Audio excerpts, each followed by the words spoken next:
and lobbyist who met Trump team. Investigators are concerned about a suspected Russian intelligence operative's role in a controversial 2016 meeting arranged by Donald Trump Jr. U.S. officials are examining what role a Washington-based lobbyist who they consider a Russian intelligence operative may have played in a controversial June 2016 meeting he attended between Donald Trump Jr. and a Russian lawyer. Rinat Akhmetshin, a dual U.S. Russia citizen, told the Associated Press on Friday that he attended the meeting at Trump Tower between Trump's son and Natalia Veselnitskaya, a politically connected Russian lawyer who the Trump team believed had damaging information about Hillary Clinton. Trump's son-in-law, Jared Kushner, and then campaign manager Paul Manafort also attended the meeting, which was arranged by Trump Jr. U.S. officials became aware of Akhmetshin's potential involvement in the meeting earlier this week. 3 officials expressed concern about his role to Politico and said they were probing it further as part of their larger investigation into ties between Trump associates and the Kremlin. Although Trump Jr. has acknowledged meeting Veselnitskaya, he did not disclose the attendance of Akhmetshin, a well-known figure in the capital's murky world of foreign influence peddling. The lobbyist's role raises new red flags for U.S. officials as they study whether and how the Kremlin might have sought to exert influence over the 2016 Trump campaign. One U.S. official referred to Akhmetshin as a known IO, or intelligence operative. In a March letter to the Justice Department, Senator Charles Grassley, Iowa, described him as having ties to Russian intelligence and alleged to have conducted political disinformation campaigns. Akhmetshin has denied those charges and declined to comment to Politico. His attendance, which several officials said they learned about from reporters, underscored concerns that the meeting may have been more closely directed by the Kremlin than its attendees have publicly suggested. It's also sure to bring more political pain to a Trump White House that had long denied any contact between the Trump campaign and Russians with a political agenda, denials that now appear false. Some experts also believe the meeting could put Trump Jr. into legal jeopardy even before the presence of a suspected former Russian intelligence official was known. Akhmetshin and Veselnitskaya, who is alleged to have indirect ties to the Kremlin, previously worked together in Washington, lobbying Congress against the Magnitsky Act, a bipartisan measure that imposed sanctions on several top Russian officials as punishment for the 2009 death in Moscow of an imprisoned lawyer who had exposed massive financial fraud. Investigators are scrambling to understand the full context of the previously undisclosed meeting between Veselnitskaya and Trump associates, which the New York Times revealed earlier this week. Among the questions investigators are trying to answer, one U.S. official told Politico, is whether Veselnitskaya was sent to meet with Trump Jr. on direct orders from the Kremlin. The June meeting at Trump Tower, which Trump officials say was brief and yielded no useful information, was arranged by a British tabloid reporter named Rob Goldstone, who now works as an agent representing Emina Galarov, a Moscow pop star whose father is a real estate mogul close to Russian President Vladimir Putin. The Agalovs hosted the 2013 Miss Universe pageant in Moscow. President Donald Trump owned the franchise at the time, attended the event and befriended the Agalovs, with whom he and his son, Donald Jr., remained in contact until at least January. In an email days before the meeting, Goldstone told Trump that Veselnitskaya had damaging information on Clinton, which Goldstone said was part of Russia and its government's support for Mr. Trump. Trump Jr. replied, "If it's what you say, I love it." Akhmetshin and Veselnitskaya worked together lobbying for a group called the Human Rights Accountability Global Initiative, ID.C. based non-governmental association that has lobbied against the Magnitsky Act, a 2012 law that sanctions Russian officials for human rights abuses and subsequently infuriates the Kremlin. Trump Jr. has said his meeting with Veselnitskaya was dedicated largely to discussion of issues related to that law, which is named for Russian lawyer and whistleblower Sergei Magnitsky, who died in 2009 after being allegedly tortured in a Russian prison. The existence of the controversial June meeting was rumored for months, but neither the Senate Intelligence Committee nor, according to CNN, the FBI, both of whom are probing potential ties between Trump's campaign and the Russian government, knew the details before the Times published its stories. Ahmet Shin, whose lobbying tenure has included several high-profile efforts to promote the Kremlin's agenda in Washington, has run afoul of Congress in recent weeks. In a March letter to the Justice Department, Senate Judiciary Committee Chairman Chuck Grassley accused Ahmet Shin of failing to register properly under the Foreign Agents Registration Act. According to a letter obtained by Politico, Ahmet Shin told the Justice Department's National Security Division in April that he is properly registered and did nothing wrong. "It is my understanding," he adds, "that Veselnitskaya is not an agent of a foreign government or foreign political party." Ahmet Shin told the Associated Press on Friday that he had been drafted into the Soviet Army and served from 1986 to 1988, but denied having any spy training.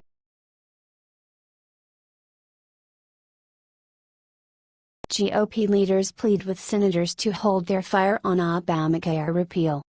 With their Obamacare repeal plan inches from failure, Senate Republicans are white-knuckling their way into the weekend. And rather than panicking over passing a bill, GOP leaders are simply trying to find the votes to begin debate on it next week. Majority Leader Mitch McConnell has no margin for error. 2 Republicans are already on record opposed to the key procedural motion, and a third would defeat it. McConnell and his allies are now urging GOP senators to at least let the bill get to the floor rather than preemptively killing the party's 7-year campaign pledge to repeal Obamacare. "We've worked a long time on it," said Senator Lamar Alexander, our Tennessee.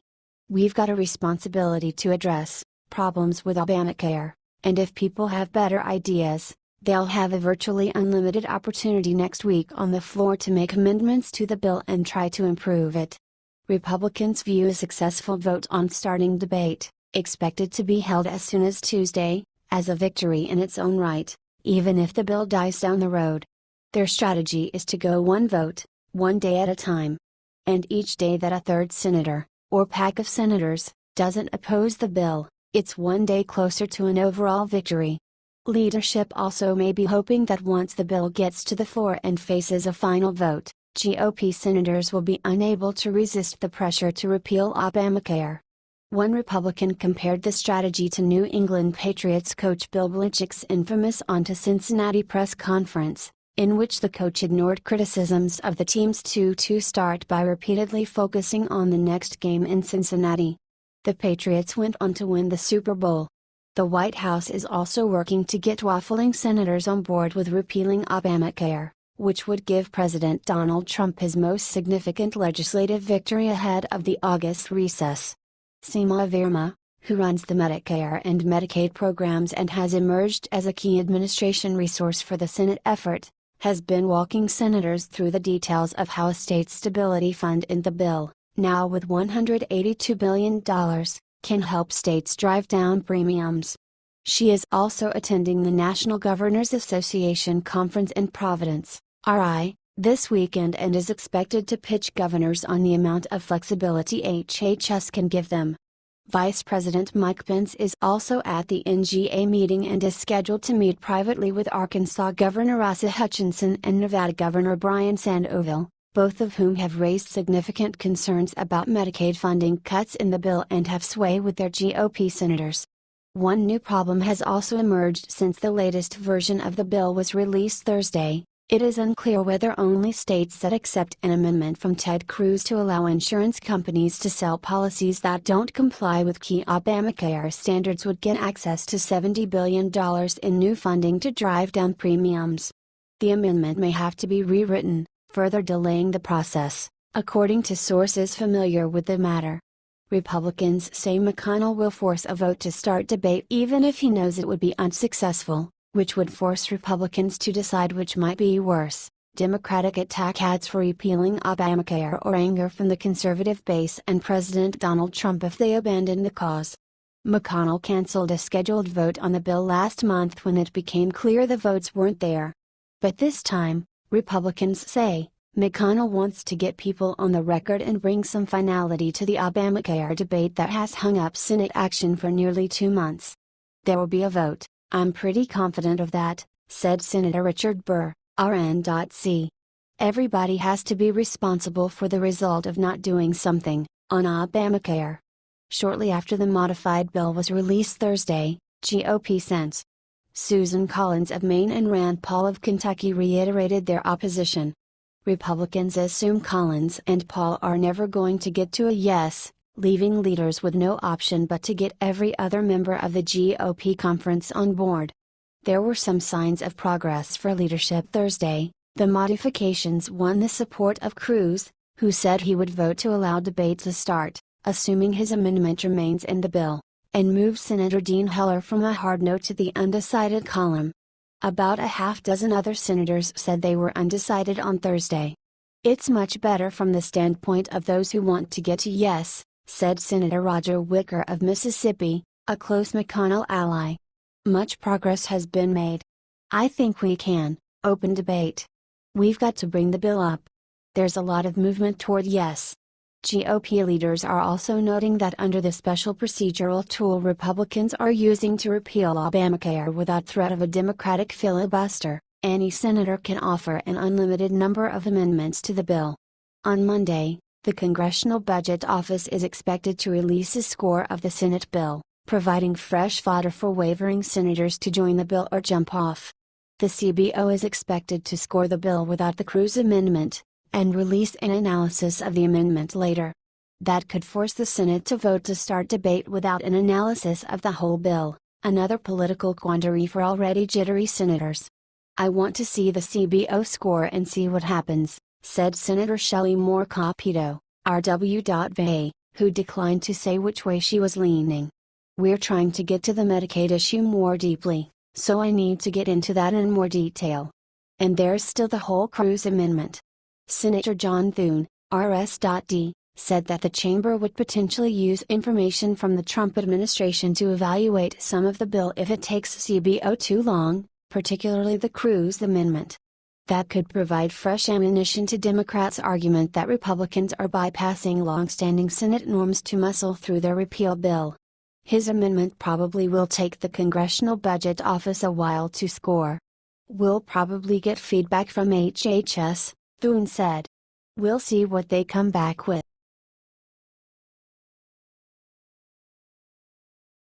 House panel postpones Roger Stone's Russia testimony. Roger Stone won't be testifying later this month before a key House panel in its Russia investigation, according to the longtime Donald Trump confidant and his attorney. Stone last month had publicized the House Intelligence Committee's plan for a closed-door session July 24 to ask about his communications during the 2016 presidential campaign with Moscow-linked hackers and WikiLeaks, which had published personal emails stolen from Hillary Clinton campaign chairman John Podesta. But Stone's attorney, Robert Bussell, told Politico that a House GOP staffer called Thursday to explain there'd been an indefinite delay on the hearing. For now, it's cancelled with an advisement it will be rescheduled at an unspecified time, Bussell said, adding that the aide told him it was the Democrats who wanted more time to gather documents to prepare for the hearing. Representative Adam Schiff, the top Democrat on the House Intelligence Committee, appeared to confirm the delay during an interview with CNN on Friday, even while adding that Stone can still expect to get a request to appear before the panel. Mr. Stone will certainly be coming, the California Democrat said. He's very much a person of interest. The reality is we have a certain order in terms of receiving documents, Schiff added.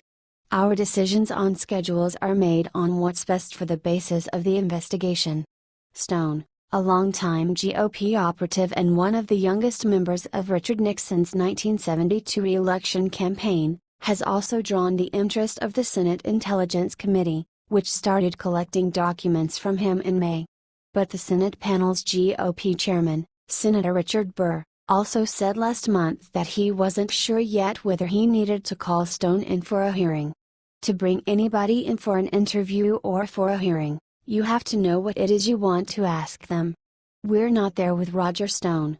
We still have a very difficult time understanding whether he has anything to contribute to our investigation, Burr said.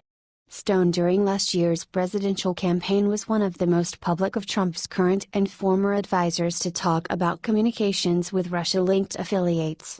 In March 2016, he said he was in touch with Guccifer 2.0, The hacker persona that U.S. intelligence officials say is a Russian front for channeling stolen documents but who Stone insists is not a Moscow asset, and boasted during the campaign about his contact with WikiLeaks.